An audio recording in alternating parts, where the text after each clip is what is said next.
Be visible for millions in the Western Hemisphere, with 48 contiguous U.S. states and parts of Alaska witnessing at least a partial eclipse.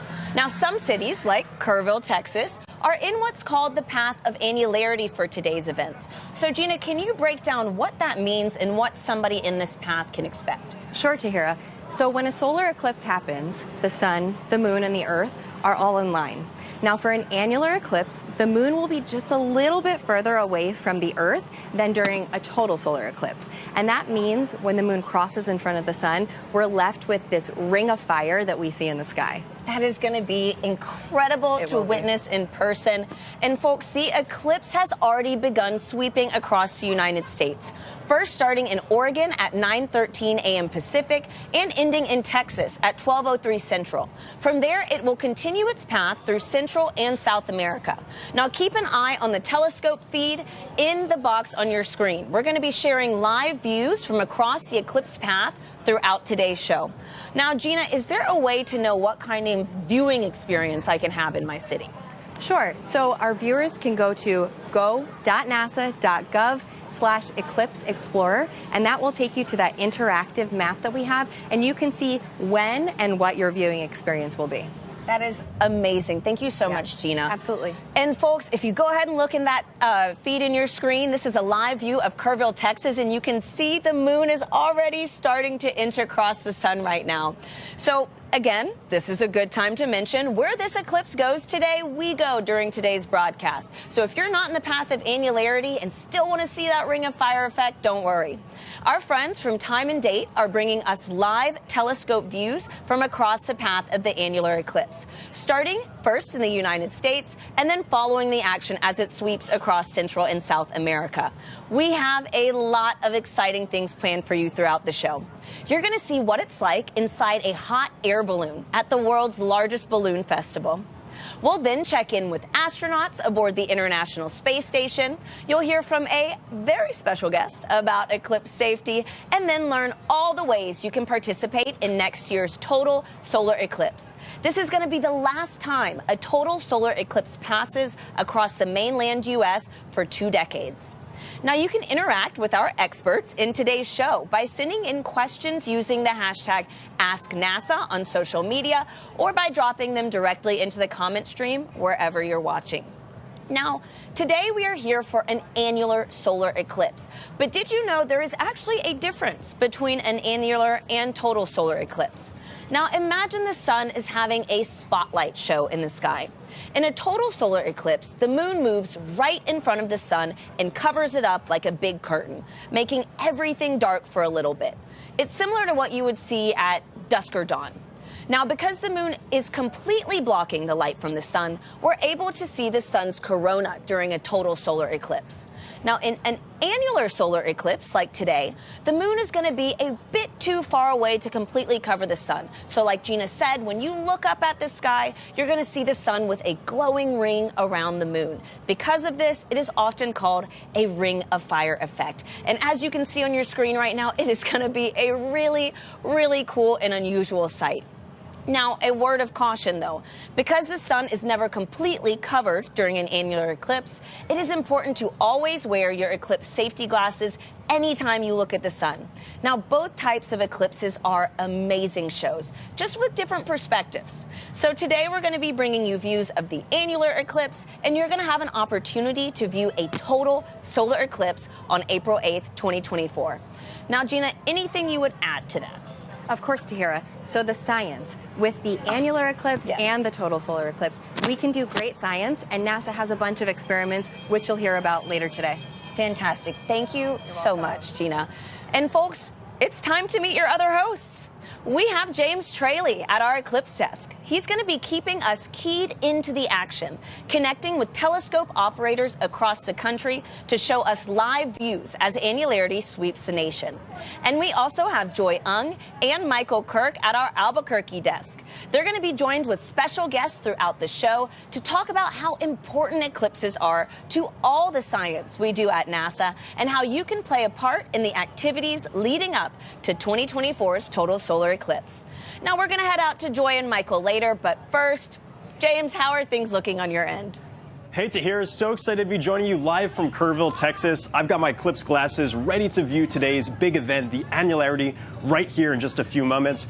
We should be getting our first view from the West Coast in just a few moments. Up in Eugene, Oregon, they'll have the first awesome view from the United States. And you can track all of today's events using this interactive tool we've developed called our Eclipse Explorer. If you want to play around with this, go to go.nasa.gov/Eclipse Explorer. This is a fantastic tool that allows you to preview exactly what the eclipse is going to look like in your neck of the woods. You can see this path that it's going to be taking all the way down to us in Kerrville, Texas, starting out in the Pacific Northwest. But even if you're outside of that area of influence, say, for example, you're watching today's broadcast live from Milwaukee, you'll get a great view of a partial eclipse. And these little icons that you see here, these little googly eyes, if you will, they're actually clickable. So if I go to Eugene, they're supposed to have peak annularity beginning at around 9:17 a.m. Pacific. If I click on this little googly eye, it'll snap right to that time, and you can preview exactly where it's going to be. So you still have plenty of time to start getting up to speed with exactly what this annular eclipse or partial eclipse is going to look like in your neck of the woods. So I certainly encourage you to play around with this tool. And if we go to our real-time view of it now, you can see that a partial eclipse is already impacting a very large portion of the United States, stretching all the way out to as far as Nashville. And so very excited for our moment in this partially eclipsed sun here in Kerrville, Texas. We're expecting that to begin at around 11:50 a.m. local. I'm going to continue to track the movement of this annular eclipse across the U.S. But for now, back to you, Tahira. Thank you so much, James. So excited to see that first instant of the Ring of Fire effect soon. Now, Gina and I are joined with Leslie Garrison. Hi, Leslie. Who is going to show us how to make a pinhole viewer to observe today's events if you do not have your eclipse glasses. Yes. So, Leslie, I see you've got a few different pre-built pinhole viewers with you right now. Can you first just walk us through how this even works? Yes, absolutely. So, to safely view the sun today, we brought a couple of items. We have a colander, a pinhole, a peg hole, a sheet of cardstock, and a hole punch. And so we're going to use them to simply create what we call a pinhole projector. And so in order to use these or to make these, you need a few items from home, but number one, make sure to never look at the sun directly, but number two, make sure when you are making and creating and using these that the sun is to your back so that the sun's light can cast light through the holes. And you just, put it up and have it Coming put through. a shadow on the ground? Absolutely. And so on the paper model, we are going to put a hole here, and the light is going to go directly through it. Peg hole, the colander, and the NASA 3D printed model already has a hole. All you have to do is wait for the eclipse to happen and see the view of the sun on a surface area. That's great. So, Leslie, can you go over those materials just one more time? Absolutely. So at home, you probably already have a colander. This is just a pegboard toy from my son's toy box, and a sheet of cardstock and a hole punch. But NASA has a cool event online. You can see our URL somewhere on our screen, and you can go online and make these items at home to use. So really, you just need something with a hole. You need something with a hole. That the sun's light can shine through, so on the surface area, and you can see the eclipse on that surface area. Simple, Great. effective. Yeah. Leslie, thank you so much for your help today. Leslie.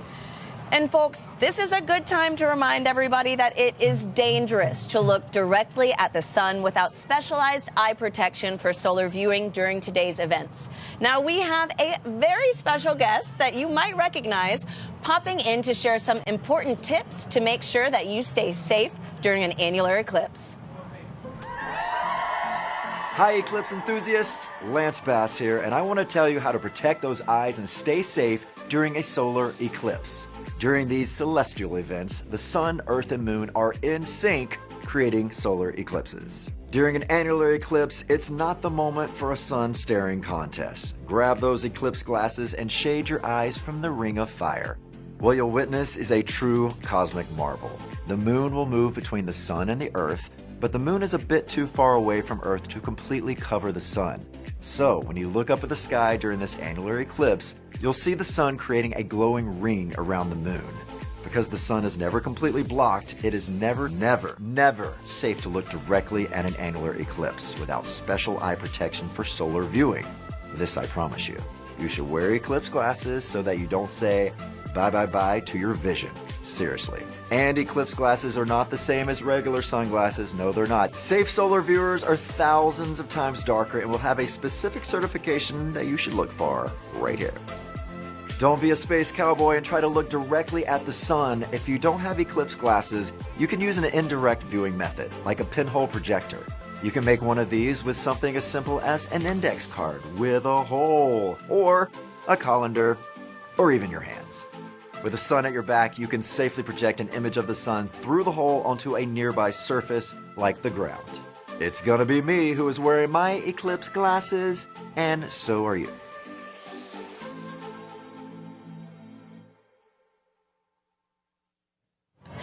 Now, don't forget to be in sync with these safety tips, folks. Seriously, listen to Lance and protect those eyes. We really want everybody to enjoy today's events. Now, let's check in with Joy and Michael in Albuquerque, New Mexico. Joy, Michael, how is the energy over there? Hi, Tara and Gina. The energy in Albuquerque is buzzing. We are so excited for the annular eclipse to pass through New Mexico in just under an hour. I'm joined with one of NASA's eclipse experts, Dr. Michael Kirk. Thank you so much for joining us. Oh, it's an absolute honor and a privilege. I'm so excited to be here today. So we're currently on the grounds of the Anderson Abruzzo International Balloon Museum in Albuquerque, and behind us, the Albuquerque International Balloon Fiesta is also happening. And in fact, a balloon is also about to get inflated right behind us, which is really, really exciting. So, Michael, have you seen an annular eclipse before?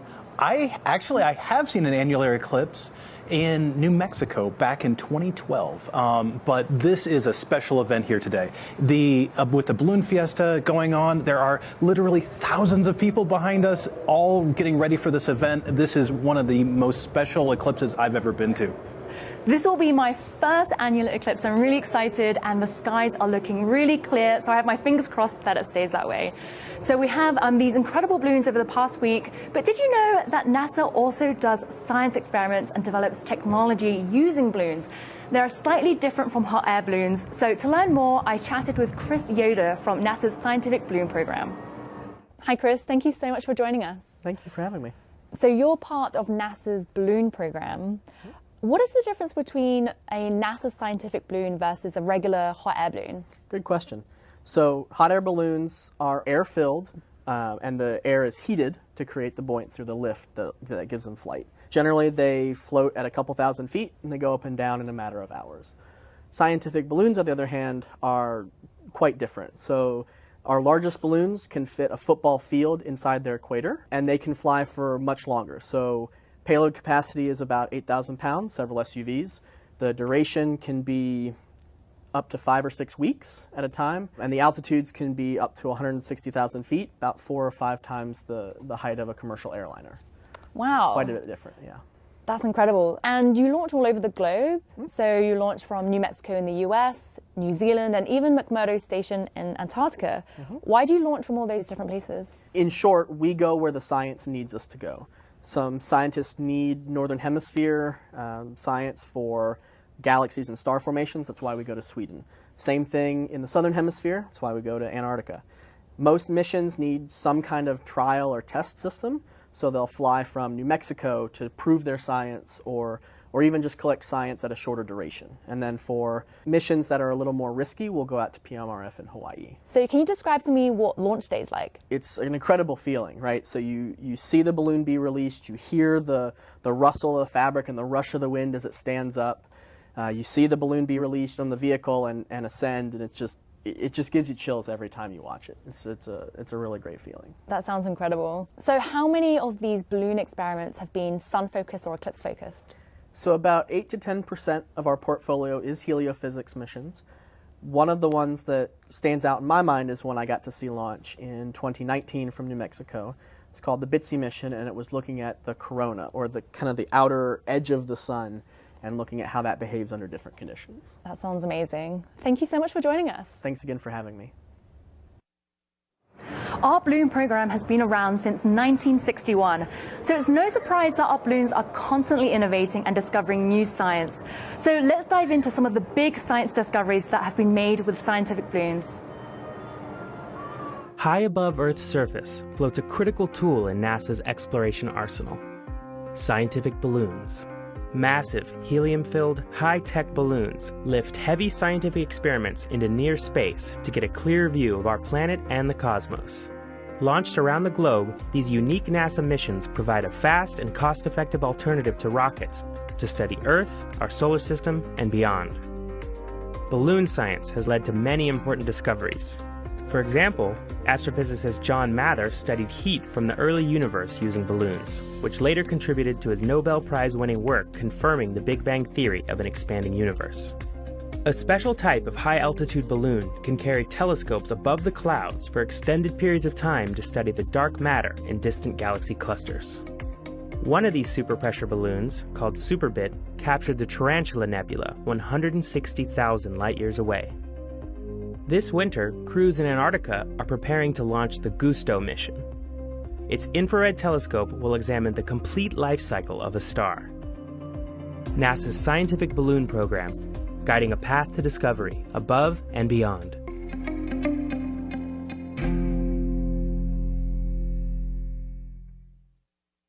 Joined with us now is the Balloon Museum Manager, Nan Maslin. Thank you so much for joining us on probably the busiest week of the year. I'm so happy to be here with you all. So we're here, the Fiesta started in the 70s with a small group of people, and now there are hundreds of balloons. Can you tell us more about the event and what it means to the city? Absolutely. Well, it started in 1972 by a pilot named Sid Cutter, who had the idea to get a few hot air balloons together. He managed to get 13 together in a mall parking lot, and they expected a handful of people to show up, and hundreds did. And that's when he knew he was really on to something. And 51 years later, there's 100,000 people behind us on the field right now. Oh my goodness. So the Balloon Museum, it's where you work and it's where we are right now. Could you tell us a little bit about the relationship between the Balloon Museum and the Fiesta itself? Absolutely. We are very good neighbors. We are here 365 days of the year. We started in 2005, and we start with the early ballooning in the 1700s up through today, exploring the history, science, art, and just wonder of ballooning. And if you haven't been to Albuquerque, we invite you all to come back and check out this museum. And what do you love most about the Fiesta and the museum this week?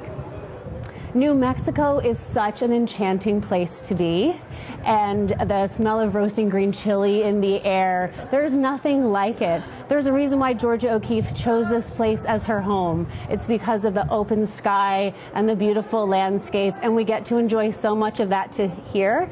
And when you think about it, there's like a spotlight shining on Albuquerque, and I think it's probably the best place in the whole wide world to be right now, today, Balloon Fiesta and an annular eclipse. I can't imagine anything better. And how do you feel about an annular eclipse falling at the same time as the event this year? It's just fantastic. I'm so happy to be here with you all, and Mother Nature has provided us the perfect sky today. Looking this direction, I don't see a single cloud. There's a bite out of the sun already, like it's bitten out of an apple, and I just am so excited to see the annularity. Amazing. Thank you so much for being with us today. I'm really excited to enjoy the annular eclipse together. Me too. So next, we are honored to hear from NASA Administrator Bill Nelson. Hey everybody, we're so excited that you're joining us today for this solar eclipse. It's when the moon passes between the Earth and the sun. It's a big day for NASA scientists because eclipses present unique opportunities to study the sun. And what we learn from these eclipses, along with our heliophysics research, has incredible benefits for our human exploration. The sun is a powerful, hot, glowing ball of hydrogen and helium, and it actually holds together the entire solar system. Without its energy, we couldn't exist here on Earth. Just think, it influences everything. What we do on Earth, growing crops, our economics. It even affects our physical, mental, and emotional well-being. We see its influences reflected throughout our culture as well, in art, music, religion, sports. And when you look up today with your eclipse glasses, I hope you're going to remember all the ways that the sun impacts us.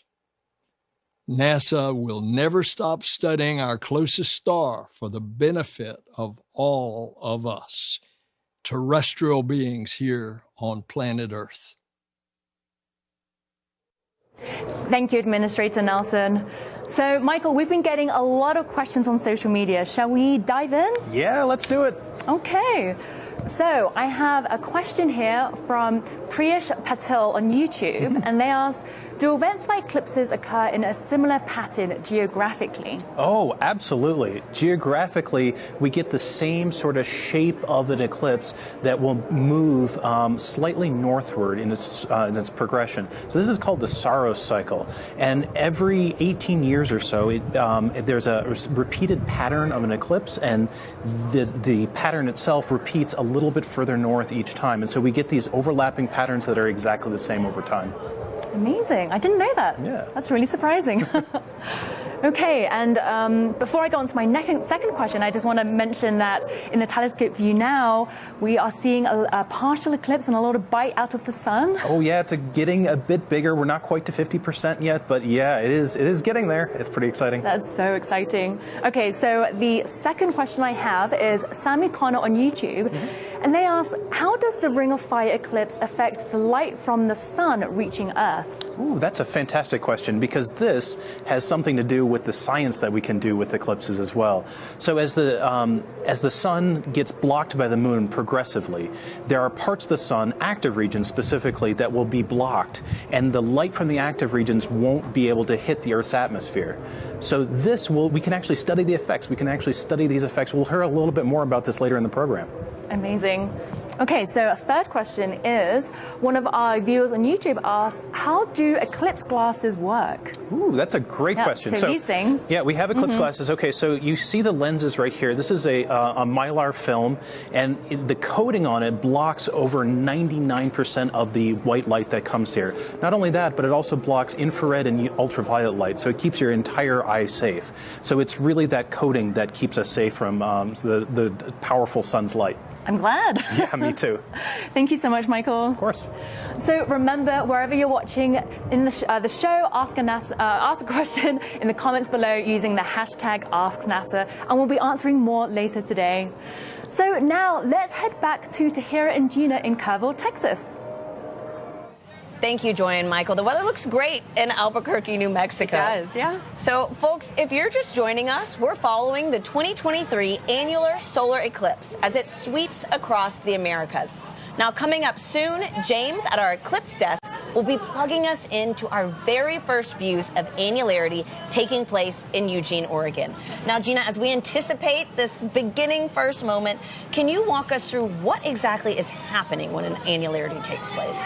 Sure. So when the Annularity is taking place, that's when the moon is going to be in front of the sun. Now, for the annular eclipse, it's not going to completely block the sun, so we'll have that ring of fire that we get to see in the sky. And if you take a look at that live feed from the telescope that we're seeing right now in Kerrville, we already have a bite taken out of the sun from our perspective as well. Wow, and so that's just going to pass directly over, but not fully cover it. Exactly. We'll still have that ring peeking out. Beautiful. And I mean, we're seeing something, but will anything else happen? Like, will we feel anything? Yeah, so that's the fun thing about these solar eclipses is the fact that there will be environmental changes. So we'll feel that temperature drop, maybe a change in humidity and wind as well, but also nature will respond. So check out, how it feels around you. The birds will nest and go back to their trees. The crickets will come out, starting to chirp. It'll feel kind of dramatic when this happens too. Can't wait to feel that with you today. And folks, I mean, it's not just us here on Earth plugged into today's action. Emily Ferfaro with NASA Communications had a chance to chat with two astronauts aboard the International Space Station to learn more about the sun from their unique perspective off our planet. Jasmine, Satoshi, this is so exciting to be talking with you. This is the coolest thing that I've ever done. As you know, all eyes are going to be on the sun on October 14th as we experience an annular solar eclipse. And so I'm wondering, have either of you ever seen a solar eclipse of any kind? Emily, actually, coincidentally, my very first day at NASA was August 21st, 2017, which was an incredible solar eclipse. All my classmates and I got to go outside and stare up with everyone. Pretty much everyone else at NASA was outside in those moments looking at the solar eclipse. So that's something I'll always remember. Wow, oh my gosh, what an incredible first day that must have been. Solar eclipse events provide scientists with a unique opportunity to study the sun in different ways. So with that, I'm wondering, how do you study space weather and impacts from the sun on the International Space Station? Well, Emily, from the International Space Station, we have a really unique vantage point looking back at the Earth. But also there are several experiments actually mounted right outside here on the Japanese experiment facility outside of the GEM module. Regarding the space weather, specifically from solar flare activities point of view, a specialists on the ground kindly observe it continuously, and when there is a big solar flare, they notifies it of us, and we move to a relatively safe place on the International Space Station. Wow, I am so glad that you're well protected up there on the International Space Station. I want to touch back on the annular solar eclipse. This celestial event kickstarts NASA's Heliophysics Big Year, which is a global celebration of sun science and a year where we're inviting the public to do as many sun-related activities as possible. And so I'm wondering, what is your favorite thing about the sun? Well, Emily, for me, I don't particularly like the dark, and I don't particularly like being cold. So I'm a big fan of the light and the warmth the sun brings. We wouldn't be the planet we are without the sun. Yeah, Emily, I echo Jaws, and I like the brightness and the warmth of the sun, and I'm looking forward to the next solar eclipse. That reminds me of something that my friends in heliophysics say, which is that the sun touches everything. With that, I want to thank you so much for taking the time to chat with me today about the sun, and I hope that you both have a great view of the eclipse wherever you might be, and good luck with the rest of your mission. Thanks so much, Emily. Have a good one. Station, this is Houston ACR. Thank you. I mean, how cool is that? Can you imagine seeing the shadow of an eclipse on Earth from space? It would just have to be incredible. Now, folks, the crowd is growing here in Kerrville, Texas, as we inch closer to our moment to witness that Ring of Fire effect in person. Now, it's a good time to check in with James at our Eclipse desk. James, how are things looking on your end? Hey, Tahir. Yeah, so we're still just a little bit away from the Annularity here in Kerrville, Texas. Really cool to see the science going on in the International Space Station. Coincidentally, there's actually some really cool science going on just a little bit to the west of us in just a few moments in White Sands, New Mexico. And right now I'm actually joined by scientist Jamie Favors, who can walk us through exactly what we're about to see with the sounding rocket launch. Jamie, thanks so much for joining us. Thank you so much, James. Yeah, so is this your first annular eclipse? It is, yeah, and first time launching rockets into an eclipse too. So amazing, and we're about to have the first of 3 launches. I understand we're kind of timing these launches out to specific times here, right? Yeah, so you're exactly right. So we'll have 3 launches during the eclipse, about 35 minutes before the peak. That'll be this first one, right in the middle of the peak, and then 35 minutes after the peak.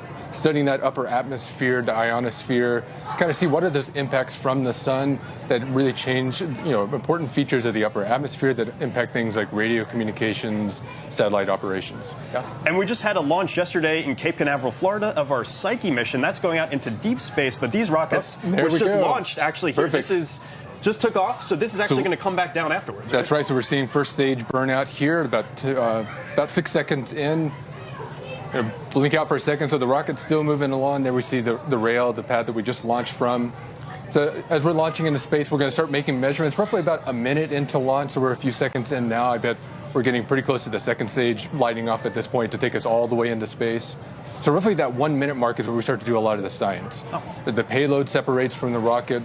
We have some deployables we'll release from that payload out at that point. We'll start moving that payload around in space so that it's starting to make good measurements. We have these booms or arms that come off of the payload, start making different measurements there of like magnetic structures, electric structures in the upper atmosphere, as well as temperature and density.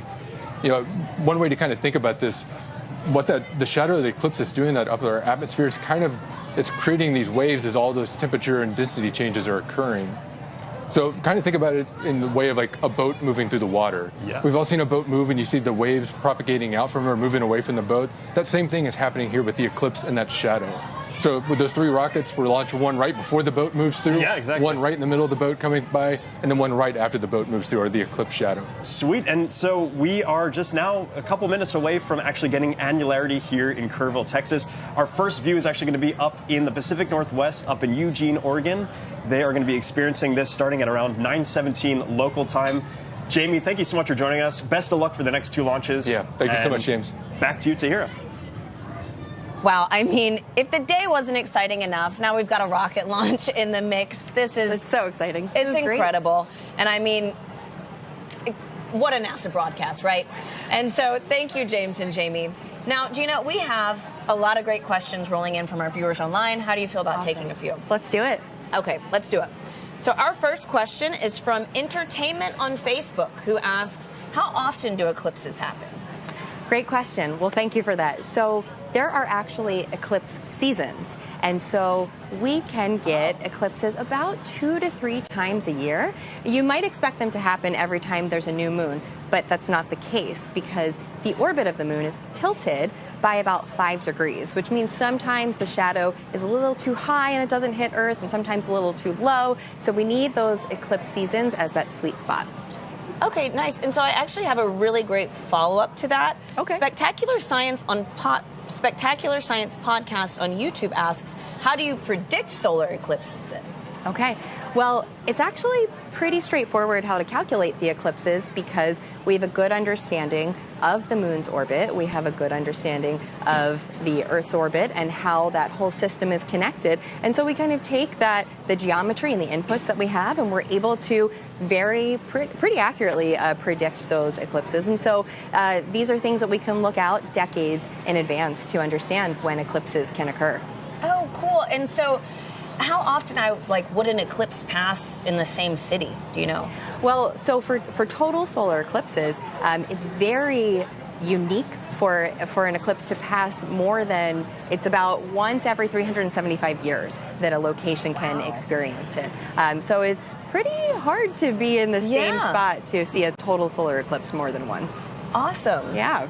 So we have a user on X who asks, will the International Space Station photobomb the eclipse? That would look very cool. Yeah, and so we just got to hear from the International Space Station, and the unique thing about our astronauts on board is that they have a totally different vantage point for studying the eclipses, and they get to actually view the shadow of the moon as it passes over the Earth. And there are experiments that we have on board the space station as well. And so, with NASA, we have all of these different eclipse experiments that are taking place, and we try to take advantage of every perspective that we have. Awesome.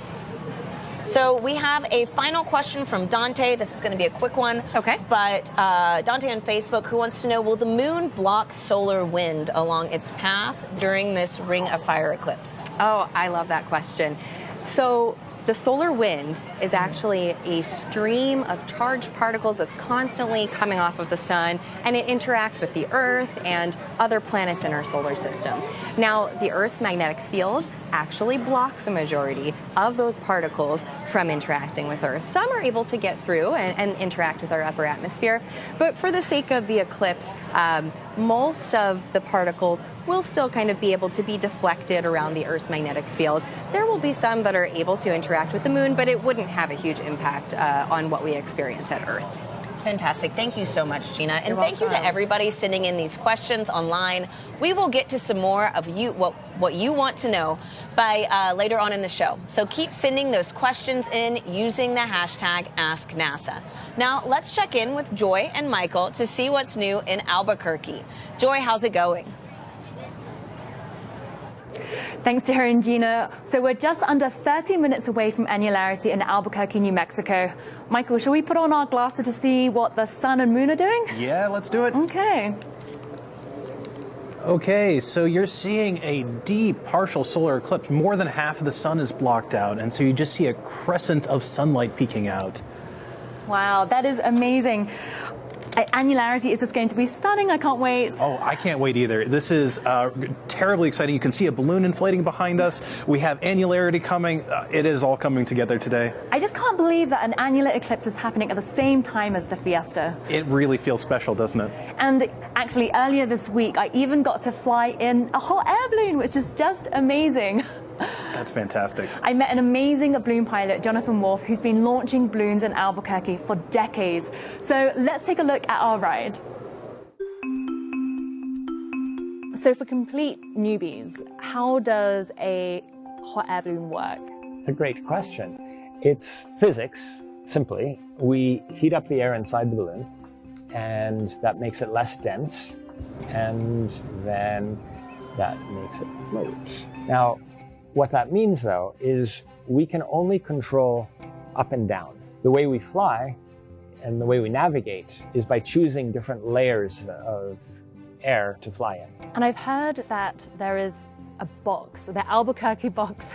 Could you explain what that means? Certainly. It's one of the reasons why Albuquerque is a famous place for ballooning. Sometimes what happens is at a higher elevation, the wind is going to the north, and at the surface, it's going to the south. That's what we call the Albuquerque box. Sometimes the box works out such that you can fly to the south and go up, fly to the north, and then come down and fly back south and land right where you took off, which is an extraordinary and wonderful accomplishment. It's super fun when you can do that. So for someone who's never been in a balloon, what is it like? It's unlike any other form of flying. In a balloon, you're actually outside, right? You're standing in this little basket, and there's no windows. You're just out there in the air, and it's just science, right? It's buoyancy, like I said, it's applied physics, but it feels like magic. It's a ballooner eclipse. Oh yeah! I love that. It's very calm. There's no movement, no wind. When you're moving with the wind, so you're at equilibrium. It feels very calm and peaceful. At the same time, it's really exciting and it's intense. So it's this wonderful combination of intensity and mellow, serene, tranquil, beauty, absorbing nature. You can never experience that in any other form of flight.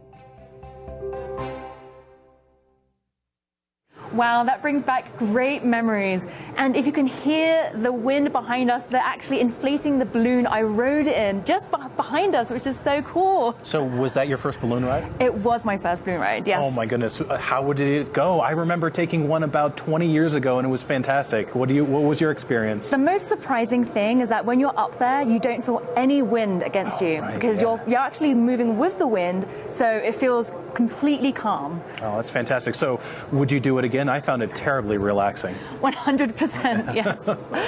So it was actually also not that chilly, and we were only a few hundred feet off the ground as well. Wow, that's amazing, because it's been chilly here all morning. So as we learned earlier, NASA's scientific balloons fly much higher. They actually reach a part of our upper atmosphere where our International Space Station lives and where some of our satellites fly as well. So it's really important we learn about this upper region and how it could affect our lives on Earth. And NASA and NOAA are two agencies in the US that work together to help study this. And I'm joined with two people who can tell us more. So we have Dr. Elsia Talat from NOAA and Dr. Kelly Corrick from NASA. Thank you both so much for joining us. Very excited to be here. Very excited to be here. Thank you so much. So let's start off with the basics. Elsia, what are those changes we see in that upper region? Well, that's part of what we call space weather, which is the variable conditions on the sun, the Earth, and near Earth space due to solar and geomagnetic activity and storms. And that can affect human activity and our technological infrastructure. Wow, fascinating. So, Kelly, how does space weather actually affect our life here on Earth? Well, Elsa had alluded to the fact that it challenges our technology. So our power grids are sensitive to those currents that can be induced by this, as well as our satellites could also be impacted by these flares or the space weather. And we get some beautiful things too. We get the aurora out of it. Have you ever seen the aurora? I have. It was absolutely beautiful. I laid on the ground for hours in the snow watching it. So talking about space weather and the activity in our upper atmosphere, how do NOAA and NASA work together to better understand those phenomena? Let's start with, yeah. NOAA is a go-to resource for space weather information. It watches the sun and the Earth 24/7, and it's the nation's official source of forecast warnings and alerts for space weather to help decision makers prevent and mitigate the effects of space weather here on Earth. And in order to do this, we need information, and NOAA works with NASA to design, develop, and deploy space weather operational satellites to safeguard our society. And what's NASA's role? So NASA is a partner with NOAA, and we focus on the science and make sure that we're understanding our star and can do better and better predictions. So scientists use models and the data from all of these satellites in order to better understand space weather. And what are some of the biggest mysteries around space weather? What don't we know about it? Oh, there's so much. I mean, let's start at the sun, right? That's the focus today. Even how to predict flares long term, or those large coronal mass ejections, those billions of tons of material that come off. We don't quite know how to predict them for a long term yet. Well, I'm so glad we have two agencies on the case. Thank you both, Ilse and Kelly. Thank you both for joining us. So, did you know that space weather is also affected by solar eclipses? One citizen science project does experiments during the annular solar eclipse and the total solar eclipse. So, let's learn more about that project. When the moon blocks the sun during a solar eclipse, there is a noticeable impact on Earth's upper atmosphere, known as the ionosphere. These changes can affect radio communications, including amateur radio, also known as ham radio. Ham radio is a way you can talk to people all around the world. You set up a radio and antenna. You talk into the radio sends a signal up to the antenna sends the signal up to the sky. It bounces off of the electrified layer of the sky back down to Earth, where you can talk to the person on the other side. During the 2023 annular eclipse and the 2024 total eclipse, the HAM-SCI Citizen Science Project is inviting ham radio operators to transmit radio signals. The goal is to have people make as many radio contacts as they can with operators in different locations during these celestial events. By recording how strong their radio signals are and how far they go, ham radio operators and scientists can learn about how the ionosphere changes during solar eclipses. Sometimes you can talk around the world, and sometimes you can't. And that's all based on what the ionosphere is doing, what the sun is doing. When it works, and you are able to talk to these faraway places, I find that really magical. To learn how you can participate, follow Do NASA Science on X and Facebook. There are currently ham-SCI experiments happening right now across the country, and there'll be more during the total solar eclipse on April 8th, 2024. If you want to learn how to participate, go to hamsci.org. So next, we're thrilled to be joined with the acting director of NASA's Heliophysics division, Peg Luce. Peg, thank you so much for joining us. Oh, it's such a pleasure. So, how are you feeling about the annular eclipse today? Wow, it's happening, and we've been looking forward to this for so long. These are a rare celestial event that people can actually experience the effects of, so it's really exciting. I'm so excited. I am too. So we've been chatting about the sun all morning, but can you tell us in detail what heliophysics is? That is a good question. Many people ask. Heliophysics is actually a word that isn't yet in the dictionary, so we want to put it there. But helio is the sun. Physics, the science of matter and energy and how they interact. So we study the sun, how it works, how its energy flows out and affects all the planets, creates the solar system. And it's a very complex field and very exciting to study. So we heard earlier that the sun touches everything. Can you describe a little bit about how the sun touches other NASA science disciplines? Yes. So we like to say that heliophysics is really the science that interfaces and collaborates with all of the other areas of science that NASA studies. For instance, the sun is a star. And it's the only star that we can actually study up close. So for our astrophysics friends, we can learn in detail how our star looks, how it changes, how dynamic it is. So when they're using their tools like James Webb Space Telescope to study distant stars, they have up-close information from what we have learned. And then, of course, the sun's energy flows around all of the planets. It interacts with the Earth. space weather affects the atmosphere of the Earth, and so it really is a collaborative and exciting field of study. I love that the sun touches everything at NASA. So how does NASA touch everything we have here on Earth? So I like to take this opportunity to remind people about NASA science. So most people, when they think of NASA, they think of astronauts and human spaceflight, which is, of course, so exciting. But NASA science is rewriting the textbooks all the time. We have so many discoveries and just so much. We have a Parker Solar Probe that is flying through the corona of the sun. We have the Voyagers that are outside the heliosphere. We have so much to learn that I could never even begin to talk about it. But I want to invite people to go to NASA at Home and check it out. You'll get just a little bit of more information about all that NASA science does. It's an exciting time for NASA science. It really is. Yes. Thank you so much, Peg. Thank you. So now let's head back to the Eclipse desk in Kerrville, Texas, where they're about to start tracking the start of the annular eclipse across the United States. Thank you, Joy, Michael, and Peg. And Joy, you are absolutely right.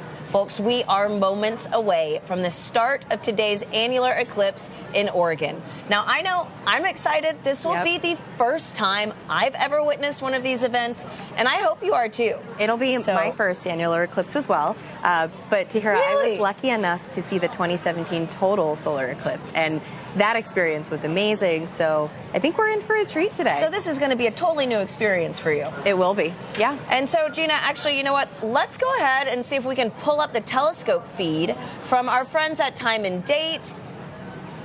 Wow. Look at that. San Diego. Oh, San Diego. We've got a live view of San Diego, California right now. What a beautiful partial eclipse. Yeah, I mean, the sun, it's a crescent. Normally we refer to the moon as a crescent moon, but this time it's the sun. And I mean, normally we see, you know, the sun in the sky, the moon in the sky. Occasionally they might be together, but to see them overlapping, it really reminds you that we're a part of this just entire system. I know. And so interplaying together, right?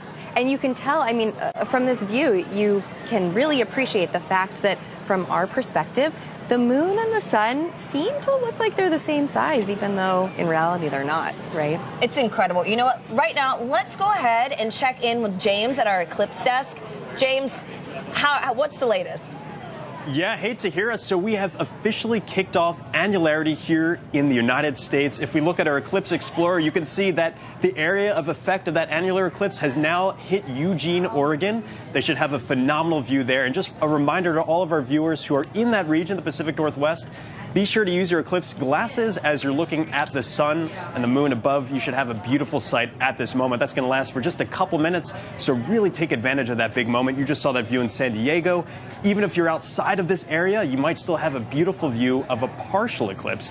And if I zoom in onto our little area of annularity, you'll notice kind of a couple little bumps and things here, which you might initially think is because it's low resolution. Maybe it's a little bit, low res here, but the inverse is actually true. We actually have an incredible amount of data feeding into our Eclipse Explorer to generate the images and the predictions that you're seeing on your screen.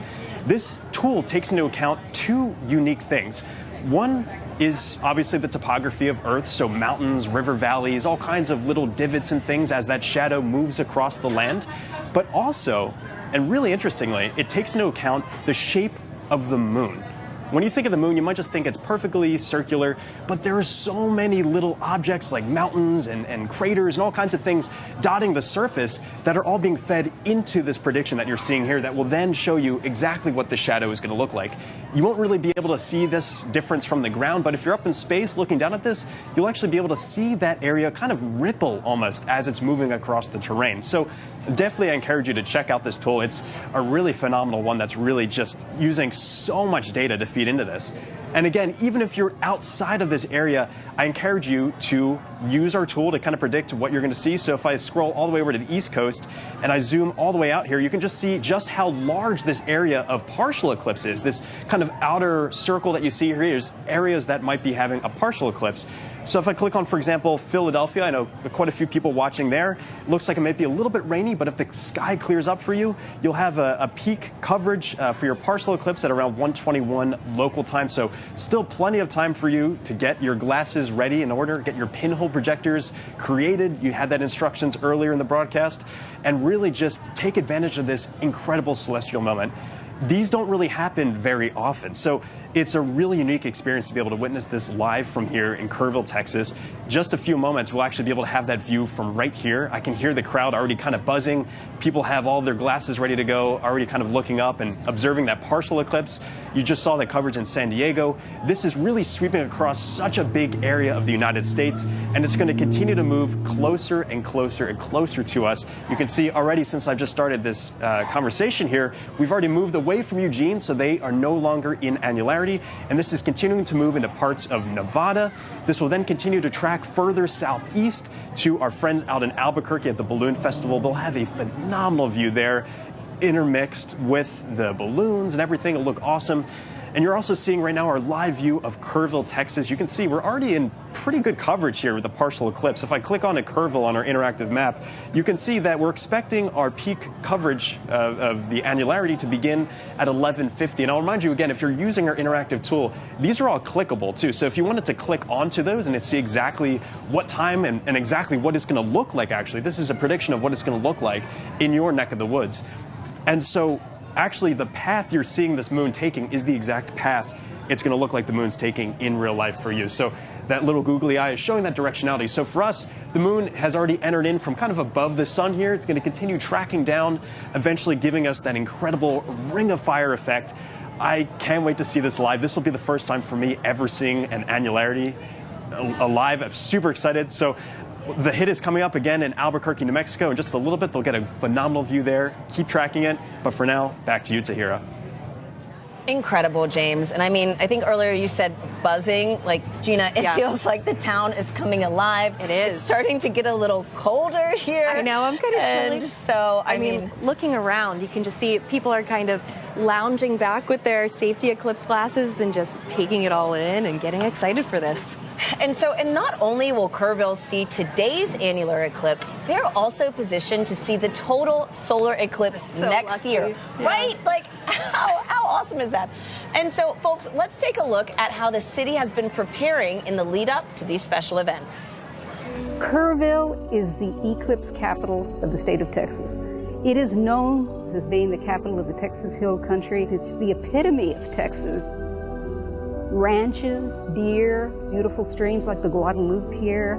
Kerrville is very welcoming. It's a wonderful community. Tight-knit, small. It has about 25,000 people. Kerrville is blessed to be in that special square.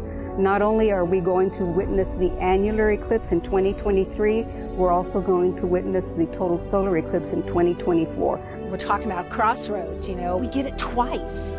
Two eclipses is coming right here, right where I stand. Well, it's statistically extraordinary.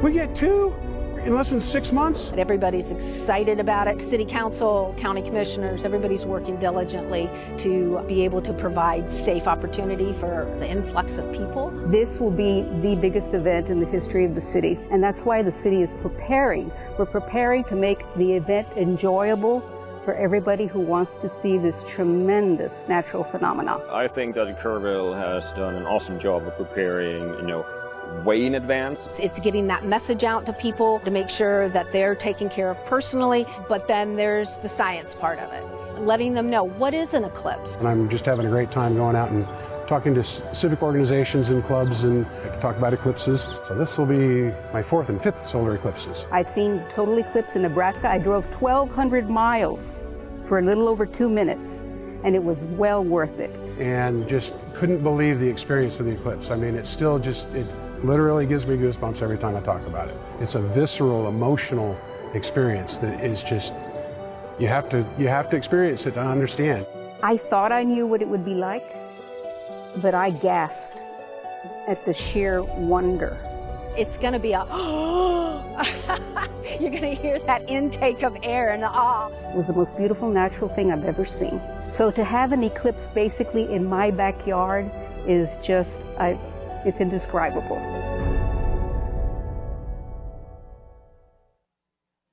as you can see, the town is alive, preparing for these spectacular moments. Now, Gina, the sun not only impacts us here on Earth, right? That's right, Tahira. So the sun impacts our entire solar system. And in fact, when we explore with NASA, that's something that we have to take into consideration. So I'm glad you said exploring, because I actually just recently learned that the sun even impacts human exploration in the solar system, which I thought was really cool. So let's take a second and see how studying heliophysics is actually helping us prepare for sending humans to the moon and Mars under our Artemis program. NASA has studied the sun and its influence throughout our solar system for decades. The Artemis program will provide a better understanding of solar activity through 2 new missions. Hermes is an instrument package that will monitor space weather from the moon and be placed on NASA's Gateway, an orbital outpost being built for lunar operations and eventually Mars exploration. The dual spacecraft Escapade mission will examine the effects of solar wind on the red planet's atmosphere. Heliophysicists at NASA are working to protect astronauts who will travel to the moon and to Mars by increasing our understanding of the space environment through which they must travel. With safety ever at the forefront, the agency is using spacecraft observations and simulations to better understand space weather. That's a look at your Artemis Moon Minute. Folks, I've learned that it is almost time for Annularity to make its move into Albuquerque, New Mexico. We've got Joy standing by at our other desk, who is going to tell us about an upcoming NASA mission and show us live views from this solar eclipse. Joy, Michael, on a scale of 1 to 10, how excited are you right now? I think I'm about a 20 right now. What about you, Michael? Oh, I am so excited. You can see the light changing. It's getting a little bit chilly. I am so excited. I cannot wait. Yeah. So now we're joined with NASA scientist Dr. Nikki Weil, who's going to tell us about a new sun mission. Firstly, Nikki, how are you feeling today? It is so amazing to be here. I'm so excited to be able to be a part of this festival and witness the annular eclipse. So, Nikki, what is the PUNCH mission and what does it stand for? So PUNCH is a NASA Small Explorer. It stands for Polarimeter to Unify the Corona and Heliosphere. So the corona is the outermost atmosphere of the sun. It's the part of the sun that you get to see during a total solar eclipse when the moon totally blocks out the main body of the sun. And then the heliosphere is the bubble carved out by the sun as that corona turns into a solar wind and fills our solar system. So I know that PUNCH has a big outreach effort as well, especially looking at humanity's interaction with the sun and observing the sun. Can you tell us a little bit more about that?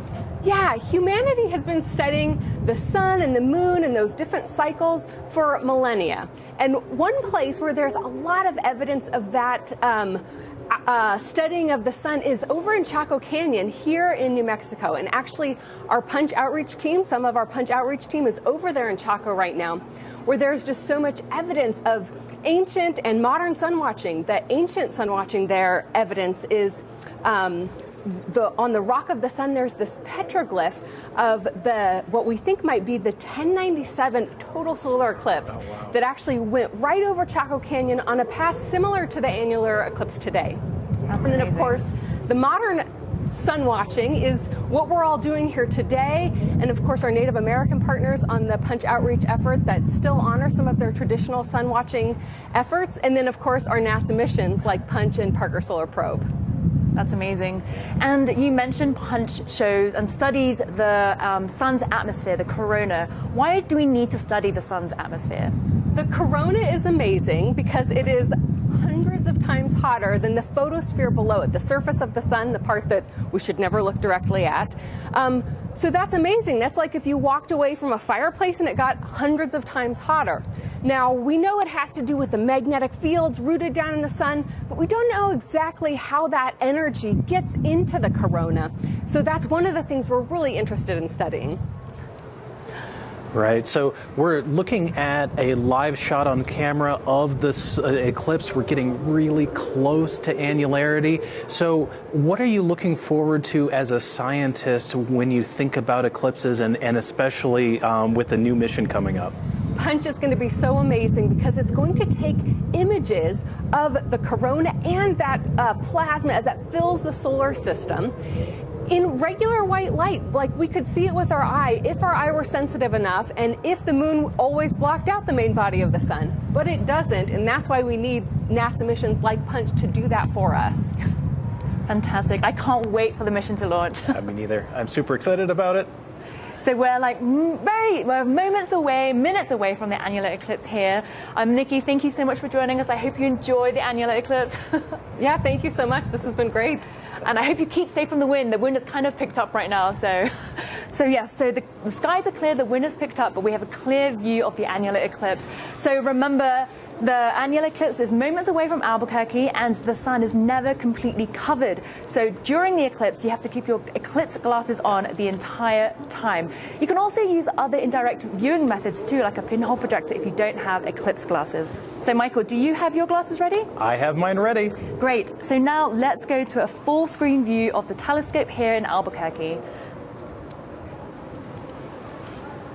Wow.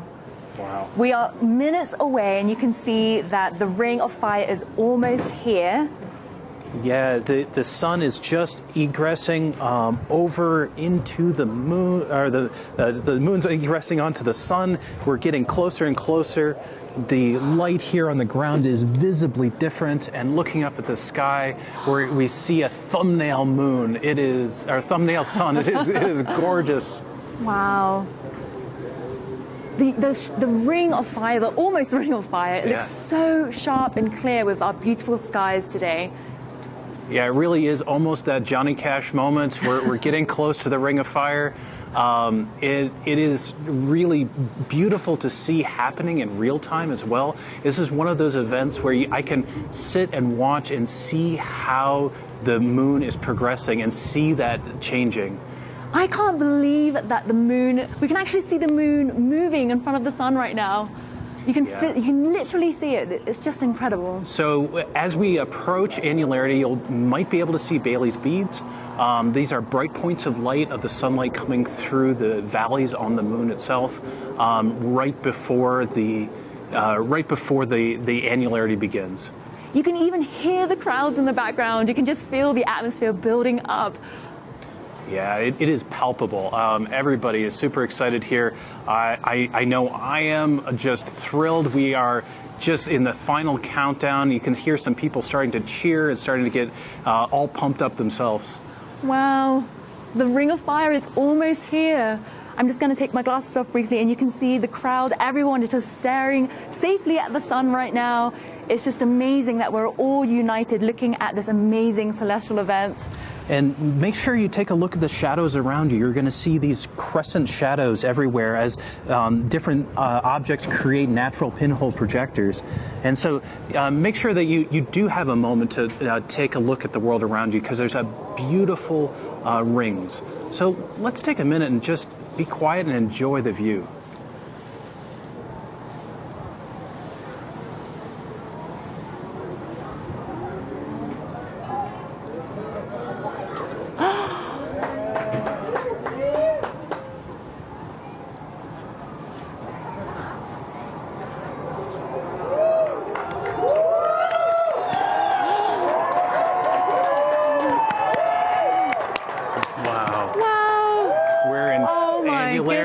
It is a gorgeous sight to behold. Everyone is cheering. This is so amazing.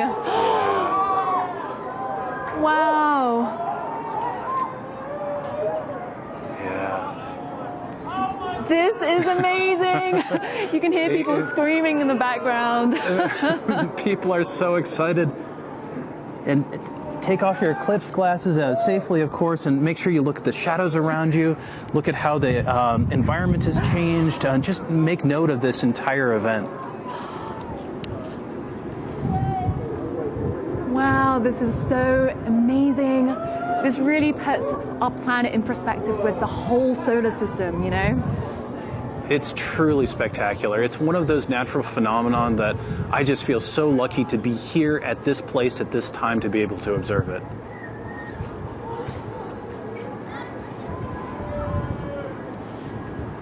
Wow, I'm just looking at a tiny pinhole below, and I see a little ring, like a little spotlight.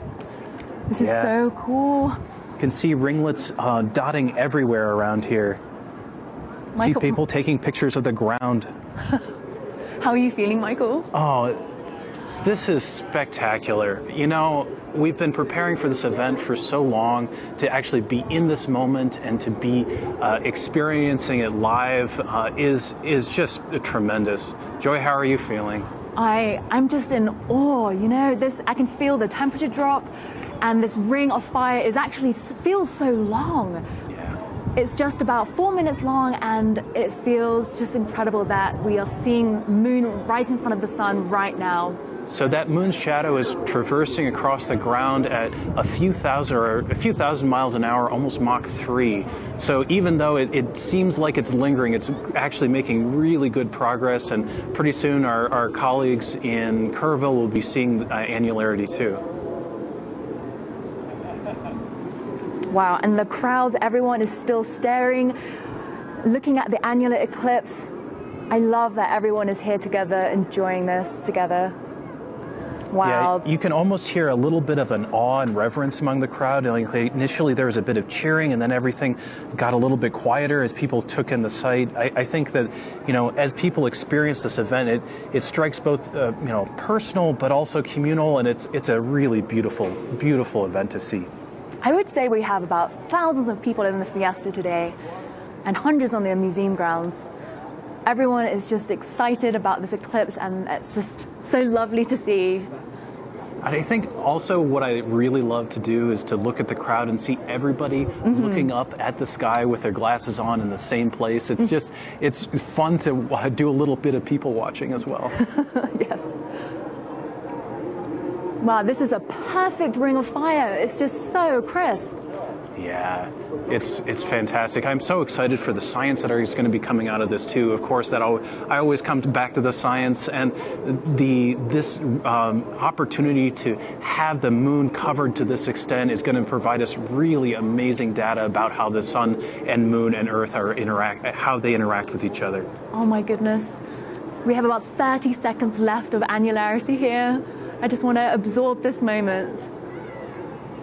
It's so fast and so slow. Definitely. Wow, what a sight.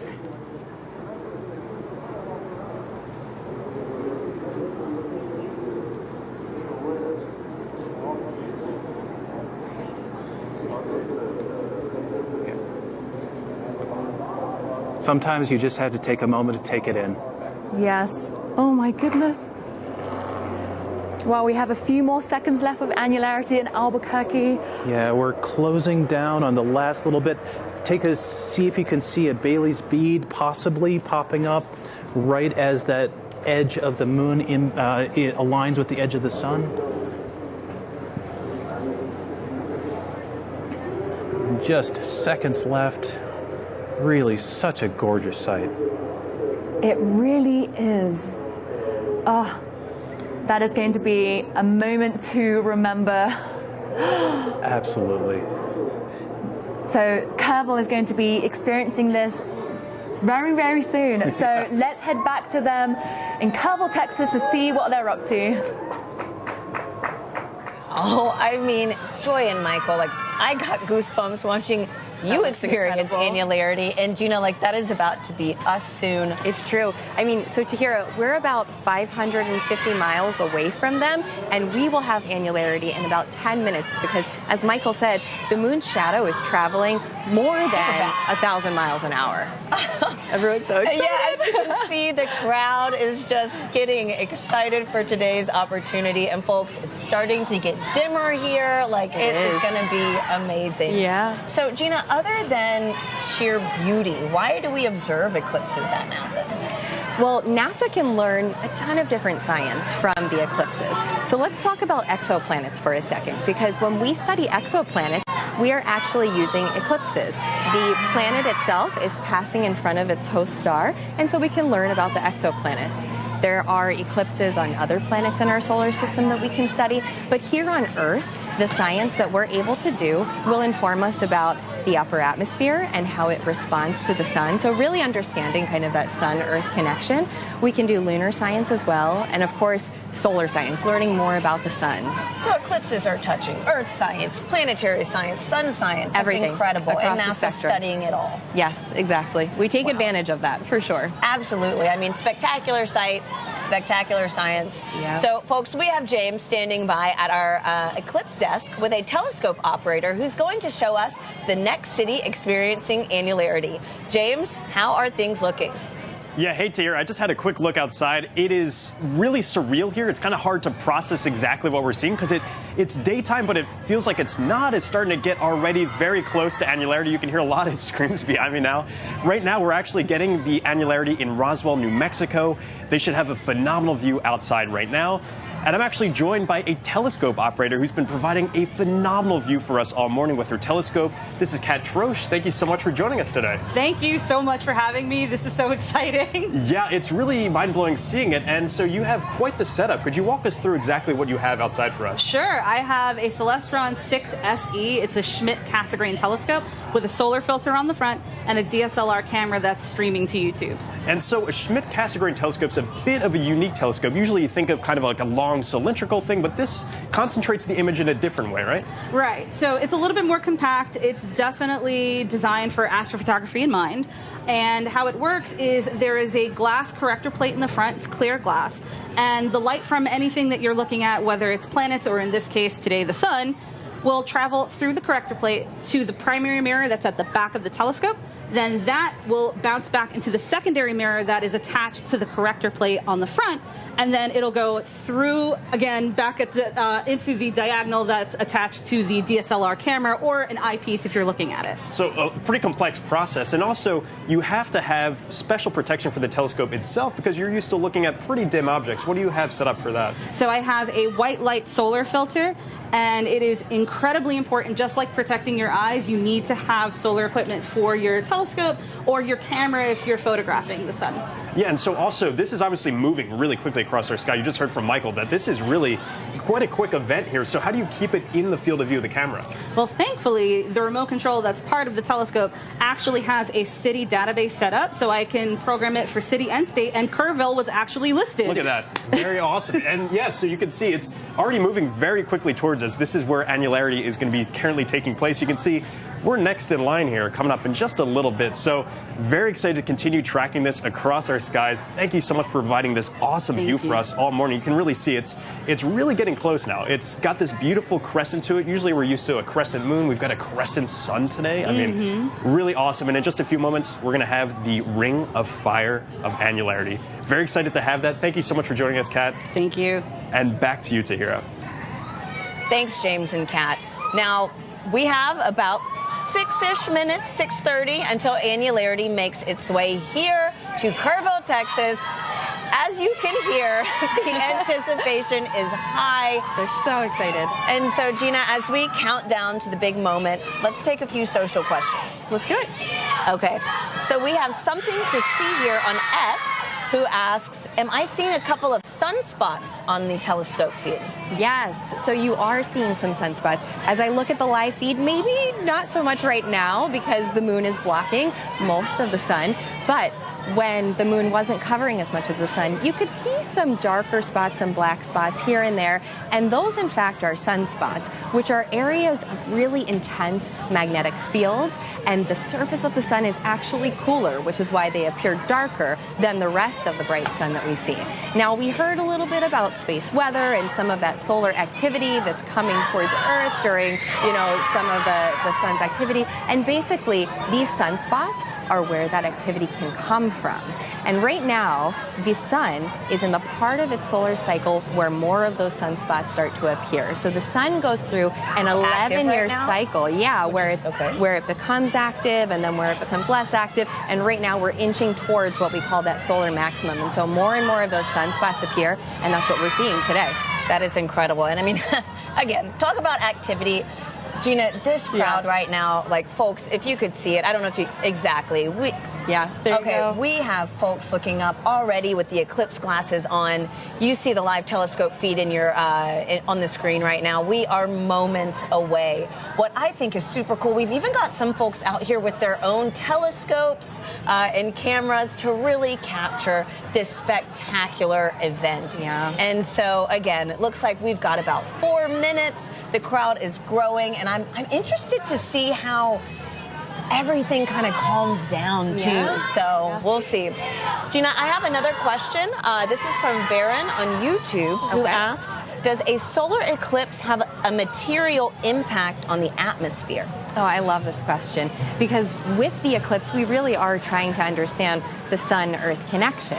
And so you can almost think of the eclipse as a controlled experiment. Basically, the fact that we often, experience changes in our atmosphere during the nighttime, but the eclipse is almost able to turn off and on the sun. So even right now, we were blasted with the sun earlier, and now it's just chilly. like it's darker. Yeah, and so it's the upper atmosphere that we're really interested in understanding. And the energy and the radiation from the sun creates what we call the ionosphere, this upper part of the atmosphere that's filled with charged particles. And so when the sun's radiation is not hitting the atmosphere, that ionosphere, it changes in its density, its temperature, and we're really trying to understand those changes, and the eclipse gives us that opportunity to really turn the sun on and off, which we can't do It's like in a little any other experiment circumstance. that honestly all of us also get to be a part of. Right? So that's really cool. It is. Thanks, Gina. So our next question is from Hunter on YouTube, who asks, does the solar eclipse affect the moon when it happens at night? Okay, great question, Hunter. So today, as we're experiencing a solar eclipse, that means that the moon is between the sun and the earth. Now, the lunar eclipse that can take place is when the moon is actually on the other side of the earth. And so today we're experiencing that solar eclipse, and we see that the moon is very dark. And it looks like, too, we're getting a live feed. Looking at that feed. All of another annularity taking place right now. Odessa, Texas. Wow. Oh, there we go. It's cool to see this comparison right now. What is that? What's on the side of the screen? Like we might have some solar activity. Is that a Bailey's bead? Yeah. Or solar activity? Wow. Wow. That's incredible. It is leaving Odessa right now and heading It's coming our way. Us, you Gina. can see oh my goodness. in the other live feed that we just have that teeny tiny sliver of the sun left peeking out. Wow. We've got about 2 minutes here, folks. As you can hear, the crowd is chanting and counting down until our moment right now. Oh, that is beautiful. It's coming in so quickly, too. And you can And I'm going to grab those glasses so that I have them.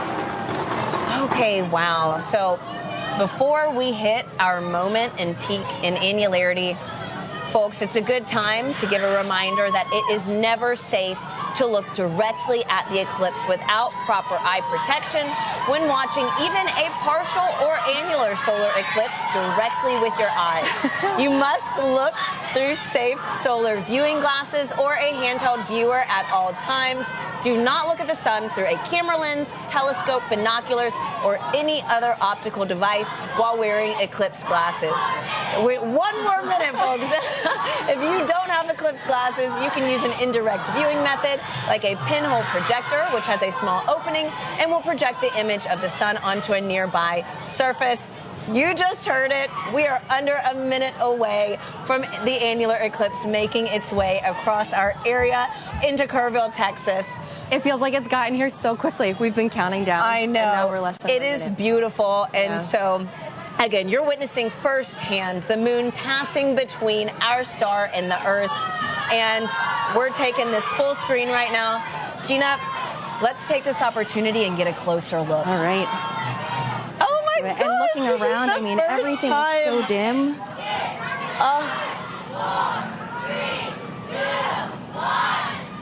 Oh, wow. Oh my God. Wow, you know, like, why am I emotional right now? Oh, there we go.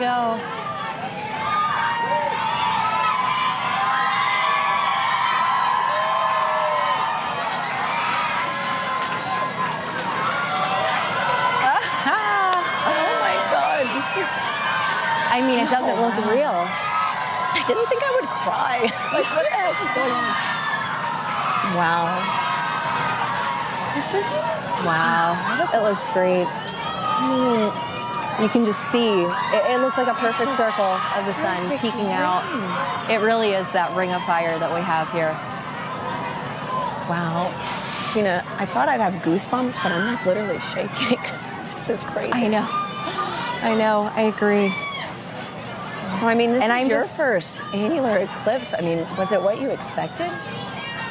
It is to hear. I mean, we've seen all of the photos from previous annular eclipses, but just as I look again, I mean, it's incredible how the moon and the sun are able to line up like this.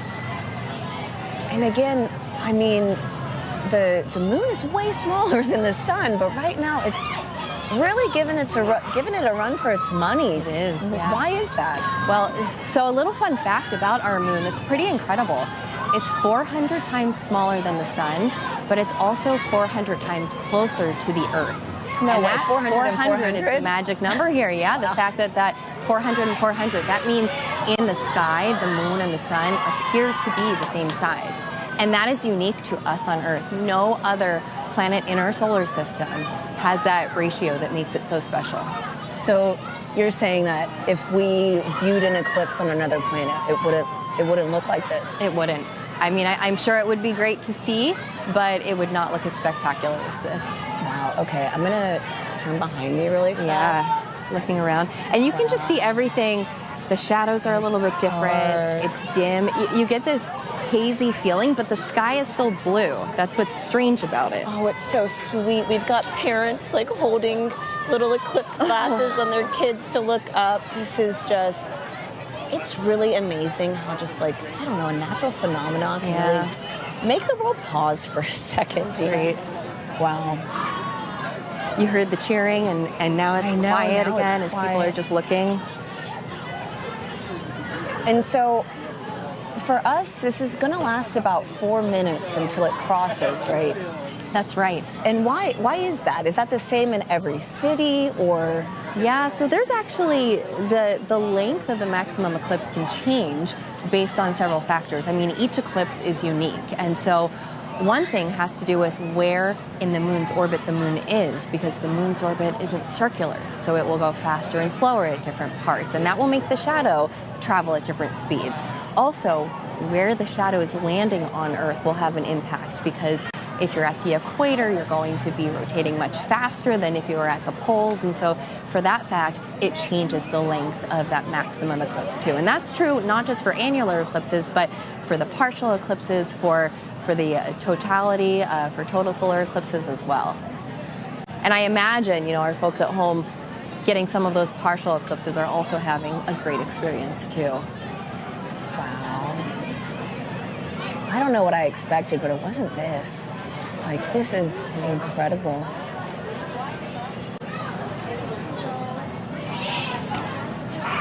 And so, Gina, I'm sure, I mean, you're in heliophysics, sun science. I'm sure some of your teams are studying today's eclipse. Like, oh, yeah. What? Absolutely. So, what kind of science can only happen right now, Right. We've heard about the sounding rockets that are experimenting. Oh, that's right. Today, we saw one, studying the upper atmosphere. And so we're really interested in knowing, like right now in our location, as that radiation from the sun's being blocked, how does the upper atmosphere change?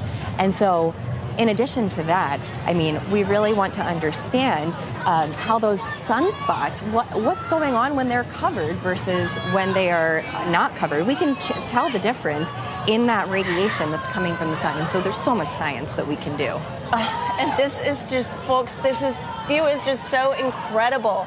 Before we fully pass through this transit, let's check in with James at our Eclipse desk. James, I know you are seeing this. What do you think? It's truly a surreal moment. It feels like almost nighttime. It's been really breezy, chilly. That was so the shadows awesome. are all like little rings as well. It's just a beautiful sight. Kind of hard to put into words the exact feeling. I mean, we've been preparing for this for a while. We've been tracking this all morning with our Eclipse Explorer, but actually to see it in person and to take it in, it's a really incredible moment. And this only lasted about 4 minutes. You can see on our Eclipse Explorer, this is already passing off of Kerrville, heading further southeast to parts of the Texas coast on the Gulf. And the morning is far from over here. For a lot of folks in Central America and South America, their morning is just starting off here. The partial eclipse is affecting still a large part of the region. You can see this whole area that's highlighted here in the larger ellipse here. That's all being affected still by that partial eclipse. And you can see on our track that this is going to continue moving further southeast all the way into parts of South America before the morning's over. It's been just incredible tracking this. And actually, Kerrville, we're in the path of the total solar eclipse for next year. So if I turn on the path for next year, you can see X marks the spot here in Kerrville. We're going to be coming right back here to witness this incredible cosmic event once again, getting that incredible view. Just really, again, very hard to put into words just how amazing this is. Just a stunning experience, and it's been an honor to be here with you this morning, tracking this event as it's moved across. We started the morning in Eugene, Oregon. Now it has arrived and already passed us in Kerrville. I'll continue to track it for a little bit longer here, but for now, back to you, Tahira. Thank you, James. And folks, this is just the beginning. Today's event kickstarts NASA's Heliophysics Big Year, which is a year where we're encouraging people to do as many sun-related activities as possible in the lead up to next year's total solar eclipse. Now, Joy and Michael in Albuquerque are going to share some of the ways you can play a part. Joy, what can we look forward to? Now that the annular eclipse is here, the fun has just begun. So today is the official launch of NASA's Heliophysics Big Year. This is a year-long celebration of solar science, and it's modeled after the Big Year concept from citizen scientists in the bird-watching community. So they're challenged to see as many birds as they can, but in the Heliophysics Big Year, we're challenging you to do as many sun science-related activities as possible. And so one way to participate is through NASA's citizen science projects. Here are a few sun-related ones you could join. Did you know that you can participate in solar eclipse science with NASA?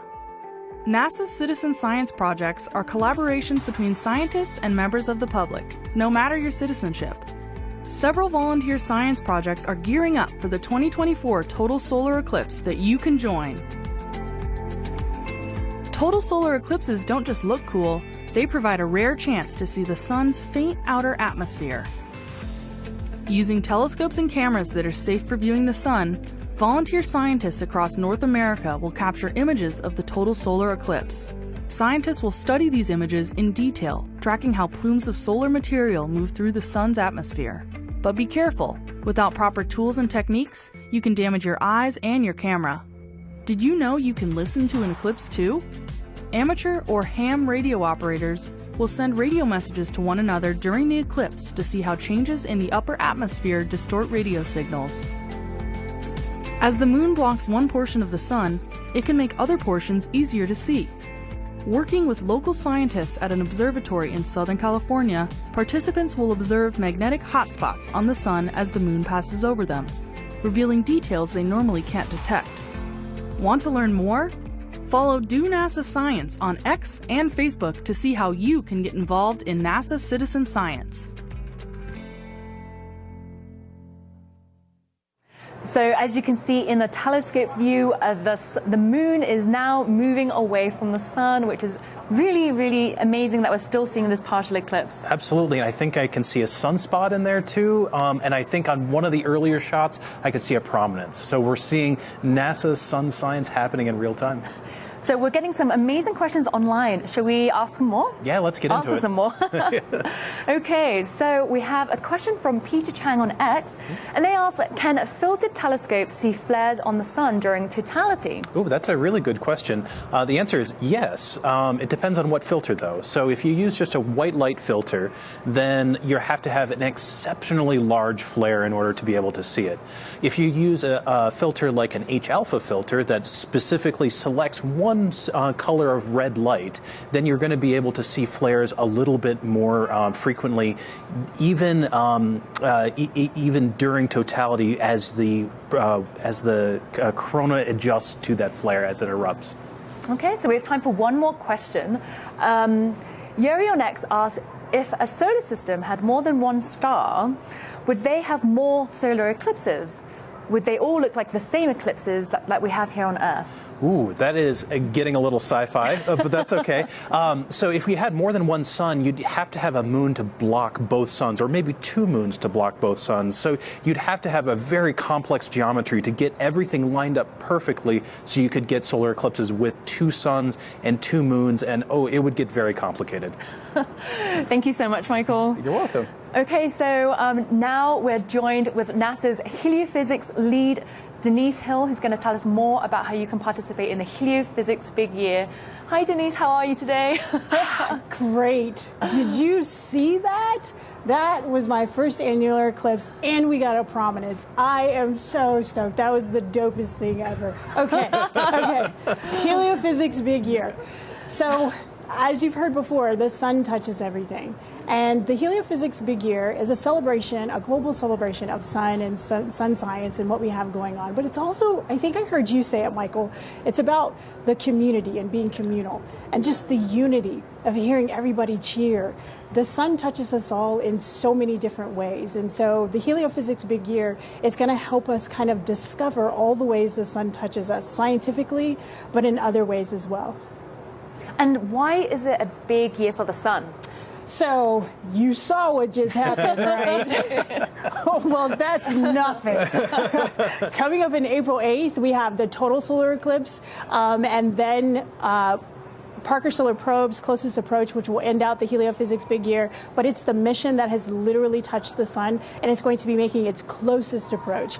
And then from there, every single month during the Heliophysics Big Year, and it's a big year because it's more than 12 months, but during that time, we have themes for on different ways people can explore the sun and how it touches them. So we have themes like fashion. We're going to be delving into physical and mental and emotional health. The sun touches us in so many ways besides. And then we have missions. In just a couple weeks, we have our AWE mission that is launching, and it's going to be the first space weather station on ISS. And we are so excited. You have no idea. Wow, there's so many new NASA events and opportunities coming up. Is there any other science events that maybe people could get involved with themselves? Yeah, for sure. So we've talked about citizen science a bunch, and that is one of the ways for sure for people to get involved and to do NASA science with real scientists. And then there's also, you are a scientist. Every single one of us is a scientist. And we're going to share ways that you can explore the sun, do your own little scientific investigations yourself. And so, yeah, the science is going to be front and center. There's also going to be some other things as well. That's great. So what are you most excited about in this upcoming big year? For me, it's the unity, right? Like the sun touches, it doesn't matter what race you are, what ethnicity, what culture, religion, whether you live in a rural community, urban community, it doesn't matter. The sun touches us all. And we like to call it our extraordinarily ordinary sun, because our sun is supposed to just be ordinary. But it is responsible and touches every living thing on Earth. And no other star that we know of has that level of responsibility. So that gives me hope that you can be ordinary and have an extraordinary impact. That's amazing. Well, I think our sun's pretty extraordinary by itself, so I don't know. Thank you so much for joining us, Denise. Thanks for having me. So if you want to learn more about the Heliophysics Big Year, you can visit go.nasa.gov/HelioBigYear. Michael, are you excited for the Heliophysics Big Year? I am so excited because I get to be a rock star for an entire year, and then I go back to being a normal scientist again. No, it's going to be fantastic for science, for outreach, for everything. I am so excited for this. Well, the Heliophysics Big Year has so many opportunities for folks around the world to get involved with NASA science, especially during the 2024 total solar eclipse. And one group of citizen scientists will be using their sensors to make observations. They'll gather sound recordings and help with data analysis to understand how wildlife will be impacted by solar eclipses. And you can help them too, no matter your citizenship. So now let's learn more. During a total solar eclipse, it is almost like day becomes night very quickly. So knowing that there's going to be a change in that light and life-giving energy means that we can predict when animals are going to have a rapid shift in their behavior, which results in changes in the acoustic environment or the soundscape. So the Eclipse Soundscapes project is a project to determine how eclipses affect life here on Earth. And there's a lot more to observation than just what you see. It's also important to think about what you hear. We're measuring how the rapid onset of darkness during an eclipse affects wildlife by measuring the changes in sounds that they make. The general public is best suited for this type of project because the general public is everywhere. And that's really the power of the participatory science component of this project. It enables recordings and observations of soundscapes across the diversity of ecosystems covered by the path of totality. We might think of some ecosystems having a greater influence of human activities on the soundscape, whereas in other ecosystems, say a remote part of a national park, we might have a lower influence of human activities and greater influence from the sounds of life and Earth.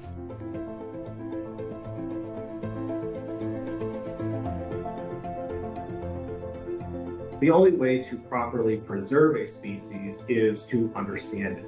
The only way to understand it is through scientific study on their behavior, their patterns, and their habitat requirements. One of the things we'll be doing during the total solar eclipse is setting up these recording stations. So these are our acoustic monitoring stations. And what we're doing is listening for calls of the different bat species with the hopes of maybe picking up some of those endangered species, like the northern long-eared bat. We're hoping the results of this study will inform us about the health of our bat populations on Hot Springs National Park and help improve future conservation efforts. The Eclipse Soundscapes project is an inclusive and accessible project that is inviting the general public to get involved in NASA science alongside scientists and subject matter experts. Wherever you take your observations, you might be giving us information that has never been recorded before. And that is really useful and interesting to a scientist. Wow, that sounds like an exciting project that anyone can get involved with. So if you want to learn more about Eclipse Soundscapes or any of NASA's other citizen science opportunities, go to go.nasa.gov/HelioBigYear. Well, thank you to everyone joining us online and here in Albuquerque, New Mexico. It's been an unforgettable day, hasn't it, Michael? Oh, it certainly has. I will never forget this day. It has been just a day full of activity and memories that will last a lifetime. So although the annular eclipse is over in Albuquerque, we still have one more day left at the Balloon Fiesta and 1 year to participate in as many sun science related activities as possible in the Heliophysics Big Year. So now let's head back to Kerrville, Texas, where Tahira and Gina will chat about the upcoming total solar eclipse. Thank you so much for joining us, everyone. Thanks, everyone. And thank you, Joy and Michael. I mean, it sounds like we have so much to look forward to over this next year.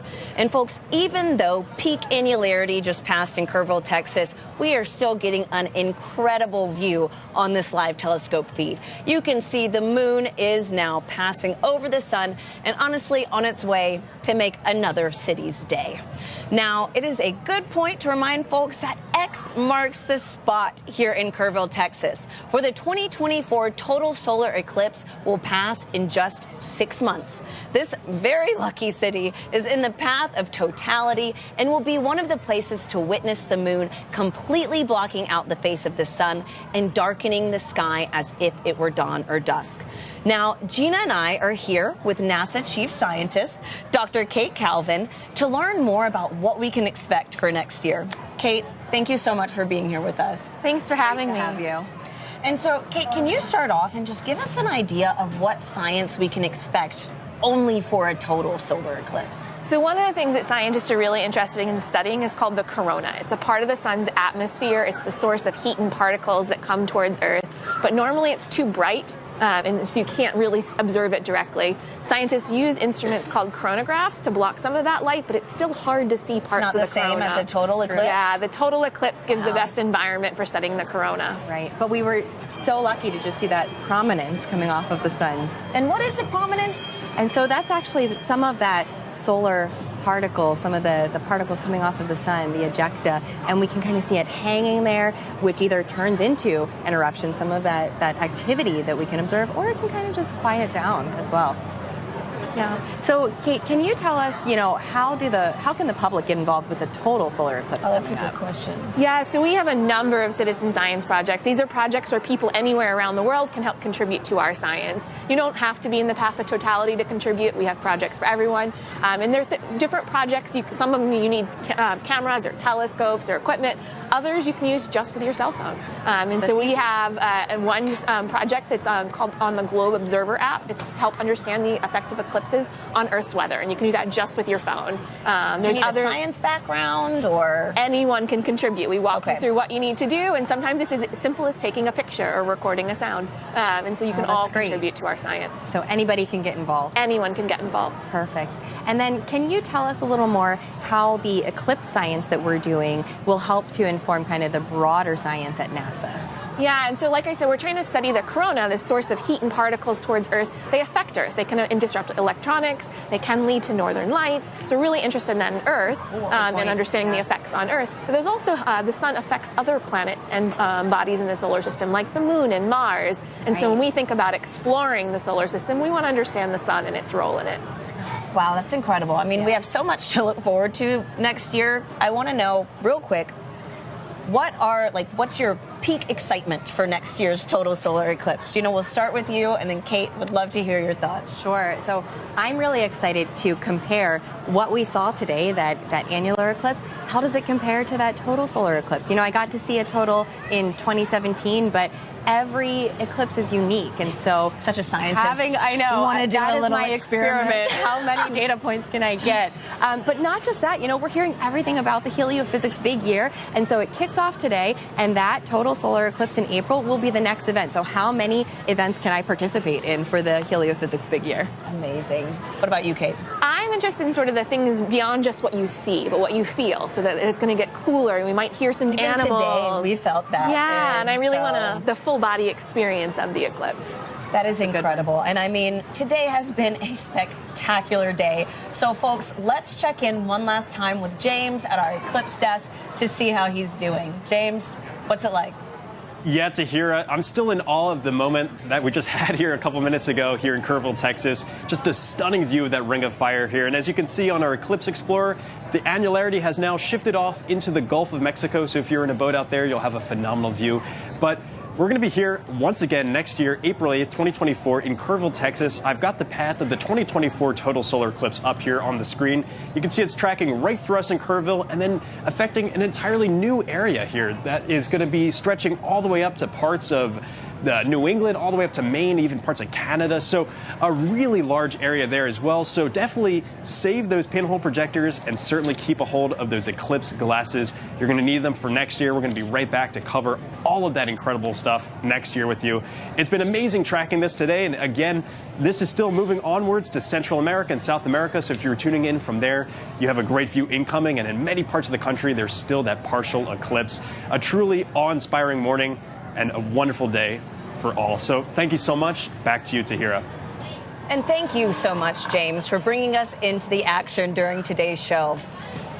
Gina, so wow. I mean, this was both of our first experiences. So final thoughts. I mean, what a day. At this point, I'm ready to look at those calculations for the eclipses and check out not only April, but what else can I see in the future, because these are spectacular. A little eclipse chaser now. Exactly. I'll chase them around the world. No, and it has been so fantastic having you on today's show to really just help break down what we are experiencing today. And so again, thank you so much for everything. Thank you for having me. And folks, the action isn't over yet. You can continue to watch views of today's annular eclipse as it moves across the path by visiting go.nasa.gov/eclipse 2023 live. That live stream will continue running until 4:30 p.m. Eastern as this eclipse continues its way through Central and South America. Now, unlike today's Ring of Fire effect, we are going to witness the moon completely block out the face of the sun during next year's total solar eclipse. The sky is going to darken as if it were dawn or dusk. You can learn more about eclipses and what's in store for April 8th, 2024 by visiting go.nasa.gov/eclipses. The total solar eclipse is sure to be a rare event and one you will not want to miss. So stay up to date with sun-related events and how we are studying our star by following NASA's Sun on social media. Folks, thank you to everyone who has tuned in to today's coverage of the 2023 annular solar eclipse. We hope to see you back here next April as we ring in the last total solar eclipse that will pass through the mainland U.S. for 2 decades. Now, here's how you can celebrate the countdown to April 8th by joining our Heliophysics Big Year. We are one of 100 billion stars in a vast galaxy, but for all of human culture on Earth, one sun that nourishes us all. That is what stirs humankind. That's what unites us.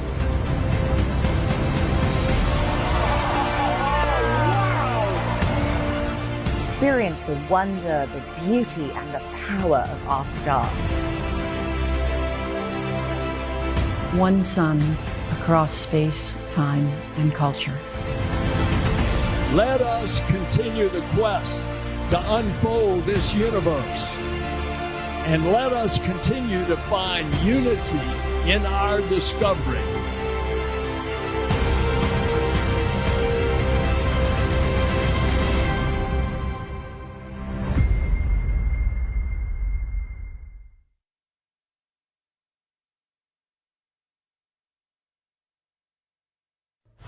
It's a new era of pioneers, star sailors, thinkers, and adventurers. 3, 2, 1, 0. All engine running. Let's go.